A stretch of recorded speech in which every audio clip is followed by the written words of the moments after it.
आपका भी जब घर में झगड़ा हो किसी का, तो आपसे मेरी प्रार्थना है कि उस झगड़े को रोकने का प्रयास कीजिए। रिश्तों में कैंची चलाने से पहले सुई चलाना चाहिए। कैंची चलती है तो क्या होता है, एक का दो, और सुई चलती है तो दो का। हाँ, रिश्तों में कभी कैंची ना चले, रिश्ते में जब चले सुई बन करके जोड़ने का काम करना है, कैंची बन के तोड़ने का काम। पति पत्नी का झगड़ा है तो माता पिता को, सास ससुर को मिलजुल करके पति पत्नी में सुलह करानी चाहिए। लेकिन आजकल के लोग सुलह कराने की जगह और पति पत्नी को भड़का देते हैं। लड़के का पक्ष लड़के के माता पिता, लड़की की माता पिता, तू यहां आ जा, मैं तेरी तरफ से हूं। लो, रूस यूक्रेन की तरह युद्ध चालू, यहां से परमाणु हमला, वहां से मिसाइल दागी गई, पत्नी की तरफ से एक मिसाइल दागी गई, खबरदार शकल न दिखाना। तो पति की तरफ से परमाणु दागा गया, अपने बाप की बेटी है तो वापस मत आ जाना। लो भैया, महाभारत चालू। जरा से तुम्हारी ना समझी, जरा सी मूर्खता के कारण। इसलिए जब भी महाभारत की स्थिति बने तो पहले शांति का प्रस्ताव होना चाहिए। महाभारत युद्ध के पहले भगवान कौन सा प्रस्ताव लेके गए मेरी मां? जोर से बोलो मैया। तो आप लोगों में भी जब झगड़ा होगा तो पहले कौन सा प्रस्ताव आप लोग रखते हैं कि नहीं? शांति प्रस्ताव रखते हैं कि नहीं? पति पत्नी का झगड़ा हो तो पहला कौन सा प्रस्ताव? किसकी ओर से? किसकी ओर से? अब मैं बताता हूं किसकी ओर से। यदि पति पत्नी में झगड़ा हो और यदि पति ने पत्नी को सॉरी कह दिया तो मैं मानता हूं कि यह पति बहुत समझदार है।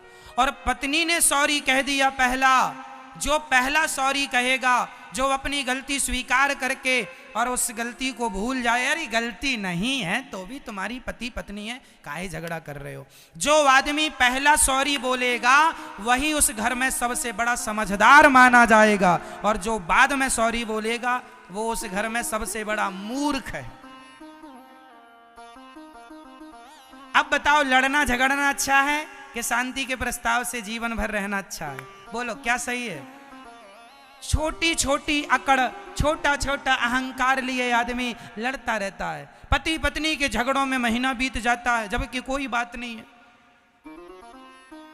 इसलिए मेरी मां, इन बातों में कोई दम नहीं है। भगवान शांति दूत बन के गए। आप भी शांति प्रस्ताव अपनी ओर से रख लो, समझदारी का परिचय दो। सामने वाला मूर्ख है तो उसे मूर्ख रहने दो, तुम तो समझदार हो। बाल्टी कुएं में जब उतरती है ना तो उसे भी जरा झुकना पड़ता है, तब वो पानी लेके आती है। यदि बाल्टी कुएं में जाए और खड़ी ही रहे, ऐसे बाल्टी खड़ी रहे, तो क्या भरेगी? कुएं में उतर के ना वो ऐसे पलट जाती है, झुक जाती है। सही है क्या मेरी मां? आपने कभी कुएं से पानी भरा? नहीं भरा होगा तो फिर आपको ज्ञान नहीं होगा। हमने भरा है। तो कुएं में जब बाल्टी उतरती है तो वो झुकती है, झुकती है तो भरती है। बस जो झुकता है वही संस्कारों से, गुणों से भर जाता है और वही महान होता है। इसलिए झुकता वही है जिसमें जान होती है, अकड़ खास मुर्दे की पहचान होती है। कई लोग अकड़ जाते हैं, हम नहीं सॉरी बोलेंगे। भाई भाई का झगड़ा हुआ, बड़ा भाई अकड़े बैठा है, मैं नहीं, तो ये भाई नहीं है, मुर्दा है। अकड़ता कौन है? मुर्दा। मरने के बाद ना बॉडी अकड़, इसलिए जब आदमी को ले जाते हैं ना, बांध के ले जाते हैं। आपने देखा कि नहीं?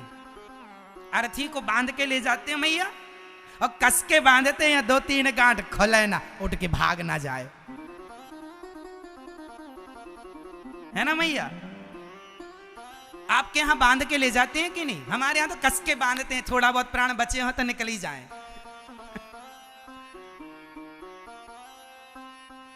तो रस्सी से कस के बांधते हैं। काहे बांधते हैं? अकड़ू है ना, बड़ा अकड़ू, अकड़, मुर्दा अकड़ जाता है, पड़ा पड़ा बैठ जाए ऐसे इसलिए बांधते हैं। समझो, अकड़ तो मुर्दों में होती है, अकड़ तो जोर से, अकड़ तो मुर्दों में होती है। आप जिंदा हैं इसलिए झुकना सीख लो, जिंदा ही झुक सकता है। अकड़ तो मुर्दों की पहचान होती है, जीते जी अकड़ा तो ये वो मरा मुर्दा है, ये जिंदा मुर्दा है।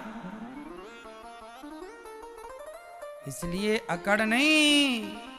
अच्छा, मुर्दे के संग बहुत सारी चीजें सीखने जैसी है। सुनो, हमारे यहां जब मुर्दे को ले जाते हैं ना तो रास्ते भर बतासा, कहीं मुरमुरा, कहीं मखाने। किसी क्षेत्र में बतासा फेंकने की परंपरा है, कहीं मुरमुरा और कहीं मखाना। आपके यहां भी इनमें से कोई एक ही परंपरा होगी। मुर्दे को ले जाते हैं तो संग में क्या फेंकते जाते हैं? जब बोलते ना राम नाम सत्य है तो पीछे से मुर्दे के ऊपर मखाना या मुरमुरा, मुरमुरा मतलब भेलपुरी जो बनती है ना उसकी कुछ, वही मुरमुरा होता है, चावल का बनता है। मखाना भी या बतासा। आपके यहां क्या फेंकते हैं? बतासा फेंकते हैं, मखाने फेंकते होंगे। चलिए, कुछ भी आप समझो, सब जगह की अपनी अपनी मान्यताएं परंपराएं, पर फेंकते जरूर है।